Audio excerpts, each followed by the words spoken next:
Hello, boys and girls. Today we'll be reading The Darkest Dark, written by Chris Hadfield and Kate Fillion and illustrated by the Fan Brothers. Don't forget to like and subscribe if you enjoyed this story.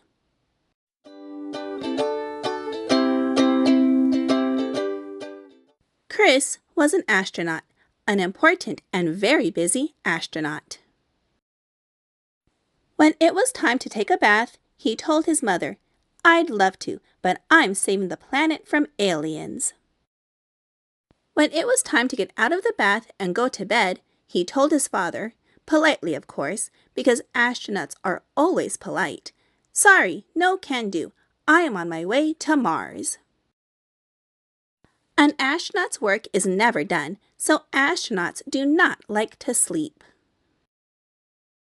But their parents do. "You're a big boy now," said Chris's father. "You have to sleep in your own bed." And Chris tried. He really did. But his room was dark. Very, very dark. The kind of dark that attracts the worst sort of aliens. But his parents meant it. Chris was going to sleep in his own bed tonight. His mom and dad checked under his bed and in the closet and even in his underwear drawer. They declared the room 100% alien-free. They tucked Chris in. They turned on the nightlight. They even gave him a special bell to ring if he was nervous. And poor Chris was very nervous. Clang, clang, clang, clang, clang, clang. They took the bell away. And then his father said something that worried Chris even more than the dark did. "One more peep, young man, and I'm afraid we'll be too tired to go next door tomorrow." But tomorrow would be a special day, a very special day. Chris had to go next door. His life pretty much depended on it. So Chris stayed in his own bed, without a peep. It took a long time to fall asleep, but when he did, he had his favorite dream. He flew his spaceship all the way to the moon. The next day seemed to last forever, but finally, when the moon was shining over the lake and the summer wind was ruffling the leaves of the trees, Chris ran next door. The house was already full of people, all gathered around the TV, the only TV on the whole island. Chris found a spot where he could see through the crowd, and what he saw was astronauts, real live astronauts, on the actual faraway moon.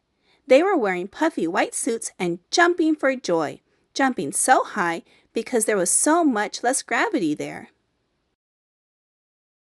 The grown-ups huddled around the TV were amazed. Their whole lives long, they've never expected to see this sight.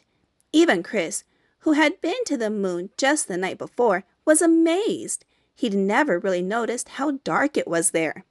Outer space was the darkest dark ever. Everyone gathered on the pier to look out into the night sky and the faraway moon. That night, Chris did a little experiment. He turned off all the lights in his room, even the nightlight. It was still dark. Very, very dark. There were still shadows that looked a little, well, alien. Nothing had changed, but Chris had changed. He'd seen that the darkness of the universe was so much bigger and deeper than the darkness in his room. But he was not afraid. He wanted to explore every corner of the night sky. For the first time, Chris could see the power and mystery and velvety black beauty of the dark. And, he realized, you're never really alone there. Your dreams are always with you, just waiting. Big dreams about the kind of person you want to be. Wonderful dreams about the life you will live.